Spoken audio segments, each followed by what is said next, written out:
अस्सलाम वालेकुम। कैसे हैं आप सब? उम्मीद है आप ठीक होंगे। मैं बिल्कुल ठीक ठाक हूँ। और आज का मौसम देखें, बड़ी बारिश हो रही थी और मैं और मेरे हस्बैंड जा रहे थे मेरी मदर इन लॉ के घर में। आज मेरा कुकिंग डे था उनके घर में, तो आपको दिखाते हैं मैंने क्या बनाया। जब मैं गई तो काम सारे करने वाले पड़े हुए थे, तो कुकिंग भी करने वाली थी, शॉपिंग भी करने वाली थी। मेरे हस्बैंड जी कहते कि आप करें कुकिंग और मैं जाके शॉपिंग करके आ जाता हूँ, क्योंकि मुझे बनानी थी इधर ना 2-3 चीज़ें। तो आपको पता है मैं वीक में 1 दिन ही जाती हूँ अम्मी डैडी के घर। और फिर मेरी कोशिश होती है कि मैं उनके सारे काम कर रहा हूँ, सफाई कर रहा हूँ, कपड़े भी धो आऊँ, हांडियाँ भी उनकी पका के आ जाऊँ, और जो भी उनके कोई काम होते हैं वो सारे करके आ जाऊँ। और ये मेरी कोशिश होती है कि एक अच्छी बहू जो कि उसकी ज़िम्मेदारी होती है थोड़ी बहुत, वो मैं ना ट्राई करती हूँ कि वो मैं पूरी करूँ। तो इधर मैं ना बनाया था इधर डैडी के लिए चाय का कप, और साथ में मैंने ना उनके लिए हलवा गर्म किया था, तो वो उनको दिया सबसे पहले। साथ ही मैंने एक हंडिया रखी थी जो कि गोश्त था, उसमें मैंने पीस डालने थे और आलू डालने थे। और दूसरी साइड पे ना मैंने बनाना था जो है डैडी की फेवरेट जो थी दाल माश की। तो आजकल ना जो मेरे ससुर हैं ना, वो मीट वगैरह और चिकन वगैरह इतने शौक़ से नहीं खा रहे, कि उनकी जब से तबीयत ठीक नहीं थी तो उनको ना गोश्त और चिकन से थोड़ा सा ना जैसे दिल नहीं चल जाता बंदे का, वैसे हो गया था। तो अम्मी कहते फिर आप ऐसे करो, एक आप उनके लिए दाल बना दें और मेरे लिए आप गोश्त और मटर डाल के ना थोड़ा सा सालन भी बना दें। मेरे हस्बैंड भी शौक़ से खाते हैं, मीट वगैरह ही हो तो साथ में एक सब्ज़ी हो तो वो ज़रा थोड़ा सा ना शौक़ से खा लेते हैं। इधर मैंने सारी जो चीज़ें थी, हंडिये थी, गैस ऑन कर दिए थे सारे। तो वो मैंने दोनों तीनों जो भी थे सारा कुछ कर दिया था। दाल बॉईल कर ली थी तड़का बना के, तो दाल उसके अंदर डाल दी थी। अब यकीन करें इतनी मज़े की दाल बनी थी कि ना, ये दाल वैसे मेरी भी बहुत ही फेवरेट है। पाकिस्तान में ना ये दाल जो थी माश की, ये दाल हमारे घर में हर फ्राइडे पकती थी चिकन डाल के ना। तो साथ में बनते थे ब्राउन चावल, प्लेन ब्राउन चावल। तो दाल ये हमारा होता था शाम का डिनर एवरी फ्राइडे पाकिस्तान में। तो जब भी मैं ये दाल बनाती हूँ तो मुझे अपने भाइयों की बड़ी याद आती है। हमारे घर में ये दाल बहुत शौक़ से खाते हैं सारे। तो दूसरी साइड पे मैंने इधर रखा था तेल डाल के ना, जब तेल गर्म हो गया सरसों का तो उसके अंदर मीट डाल दिया, और मीट को मैंने अच्छी तरह से भुना था। जब ये भुन गया तो इसमें मैंने सारे मसाले डाल दिए, अदरक लहसुन हरी मिर्च और प्याज डाल के, तो इसको मैंने पकने के लिए रख दिया। दूसरी साइड पे जो दाल थी वो मेरी भुन रही थी। इसको अच्छी तरह भून के जो मैंने पानी था ना बॉईल किया था वो गिराया नहीं था, तो वो दाल का पानी में इसके अंदर डाल दिया और दाल भी पकने के लिए रख दी। फिर ना मेरे डैडी जी को, मेरे मतलब ससुर जी को ना पसंद है कि थोड़े से ना चटपटे खाने। तो अब डैडी कहते हैं मुझे आप ना थोड़े से पकौड़े बना दो, तो मेरा दिल कर रहा है, तो मैंने उनके लिए थोड़े से पकौड़े बनाए। फिर साथ ही मैंने कहा किचन की भी सफाई कर देती हूँ। तो मुझे साथ साथ आपको पता, मुझे साथ साथ ना किचन की सफाई और ये सारे काम करने की आदत है। जब हम किचन में होते हैं ना, हम मुझे लगता है मैं एक बंदी नहीं होती, मैं 3 बंदी बन जाती हूँ कि मैंने साथ ही मशीन भी ऑन करनी है, साथ सफाई भी करनी है, साथ आटा भी गूंदना है, साथ ही मैंने किचन की सफाई भी करते जाना है, और साथ में 1-2 हांडिये भी बनाते जाना है। ये मेरी शुरू से आदत है, और हमेशा ही घर में ना 2 चीज़ें बनती थी, ये तो पक्की बात है ना। 2 से 3 चीज़ें भी कभी बन जाती, लेकिन एक चीज़ मैंने बहुत कम बनाई है।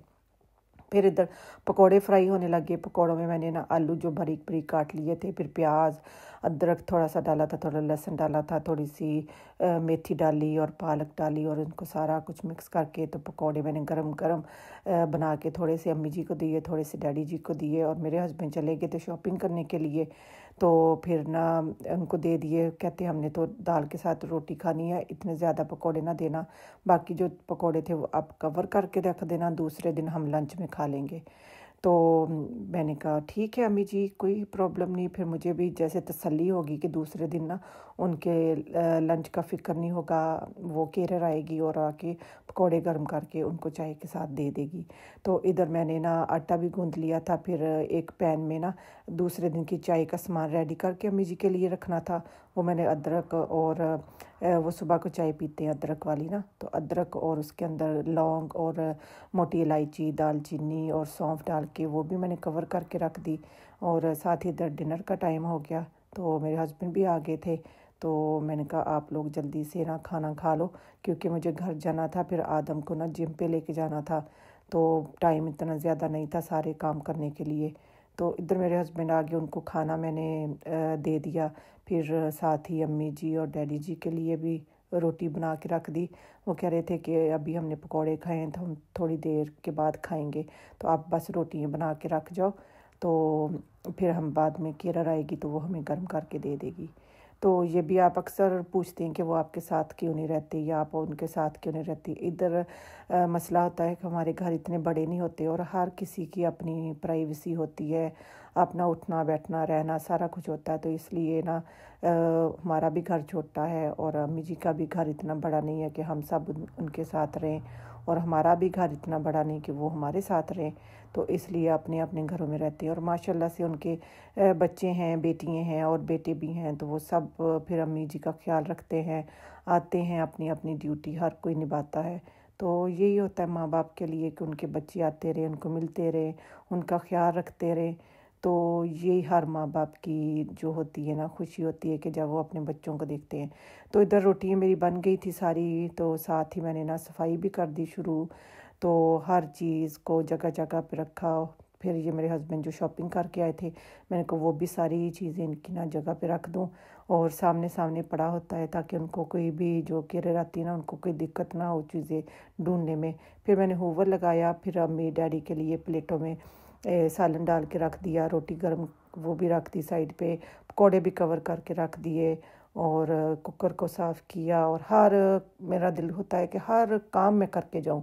साथ साथ मैं अपने हस्बैंड जी को बोल रही थी कि आप वो कपड़े उठा दे उधर से, वो चीज़ कर दें, वो चीज़ कर दें तो कहते खुद तो काम करती है, मुझे भी लगा देती साथ। तो फिर सारे काम हो गए, हम घर से निकल गए। अंधेरा देखे कितना हो गया था, मेरा बेटा इंतज़ार कर रहा था कब मम डैड आए और मैं जाऊं बास्केटबॉल खेलने के लिए। फिर उसके बाद उसने जिम जाना था, तो मैं घर पहुंची और उसको मैं ये भी ड्यूटी साथ साथ ही निभाती हूँ कि अपने छोने जे प्यारे जे बेबी नू लेके जा रही है ट्रेनिंग ते, है ना।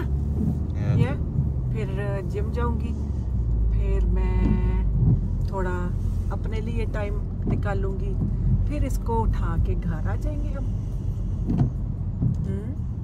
वेरी बिजी डे था मेरा। अभी आदम पूछेगा मेरे से कि मैंने क्या किया आज सारा दिन। Ask me. मैं सुबह उठी, मैंने आपको छोड़ा, फिर मैंने घर के कुछ काम किए, फिर मैंने आपके लिए खाना बनाया, फिर मैं आपकी दादी अम्मी और दद्दू के पास गई, उनके घर जाके उनके लिए खाना बनाया, उनकी सफाई की सारी घर की। और डैडी आपके उनके लिए शॉपिंग करने के लिए गए, कि मैं शॉपिंग नहीं करने के लिए गई, क्योंकि अगर मैं शॉपिंग पे चली जाती तो फिर खाना रह जाना था। तो मैंने कहा, मैंने नहीं बल्कि आपके डैडी ने बोला कि आप पकाओ हांडिए, तो मैं करके आता हूँ shopping. Adam, can you believe that? है कितने चलिए, एक तो ट्रैफिक इस वेले बहुत हुई है। तो फिर मैंने ना उधर क्या बनाया ये भी बताऊँ। एक मैंने बनाई, मैं व्लॉग अपलोड करूँगी, आप उधर चेक भी कर सकते हैं। एक मैंने बनाया आलू मटर गोश्त, और एक मैंने बनाया दाल। और आदम के लिए मैंने बनाए थे टोस्ट। खा लिए थे आपने? ओ, आपके डैडी को मैसेज करना कि वो जो चीज़ें हैं ना सामान लेके आए थे वो फ्रीज़र में रखना है, मैं भूल गई, मैंने रखना था। आदम ने मुझे जल्दी में डाला हुआ था। तो फिर हम खाना वगैरह बना के उनको खिला के, और फिर मैंने पकौड़े भी बनाए थे, क्योंकि दादू को और दादी अम्मी को पकौड़े बहुत पसंद है मेरे हाथ के। तो मैंने पकौड़े भी बनाए और उनको खाना छाना दे के, सारा सफाई करके, घर की हर चीज़ उनकी रख के, तो फिर मैं आ गई थी। मेरा बेटा भी इंतज़ार कर रहा था, तो मैंने कहा उसको भी टाइम पे लेके जाऊँ। तो अब मैं और आदम जा रहे हैं। आदम जाएगा अपनी ट्रेनिंग पे, आदम की मम्मा जाएगी जिम में, और फिर आदम को मैं पिक करूँगी, फिर घर आके खाना खाएंगे।